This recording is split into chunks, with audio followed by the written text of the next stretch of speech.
Qu'est-ce qu'il faut comprendre à la lecture du titre de ce livre? Que réduire la place de l'État, c'est aujourd'hui une nécessité plus que jamais? Vous savez, c'est une vieille histoire qui est arrivée à Louis XIV, ce qui m'a toujours fait sourire, c'est que Louis XIV était allé voir les armateurs de Saint-Malo et leur avait dit, parce que comme vous faites tailler des croupières par les Hollandais et les Anglais dans le commerce, comment je peux vous aider?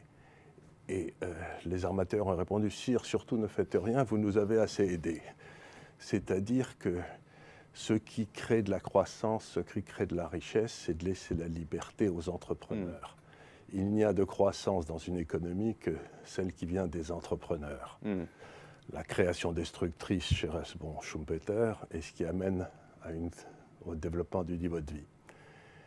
L'embêtant, c'est qu'il y a des gens qui s'imaginent plus compétents que les entrepreneurs. Ce sont ceux qui sont dans l'État.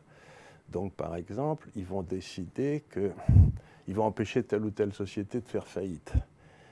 Mais la différence, c'est que quand vous êtes dans le secteur privé, comme je l'ai été toute ma vie, j'ai créé plein de sociétés, il y en a quelques-unes qui ont raté, quand il n'y a plus d'argent dans la société qui rate, elle s'arrête. Il y a un arrêt qui se passe automatiquement. Tandis que dans les sociétés soutenues par l'État, on paye toujours les déficits par le déficit budgétaire.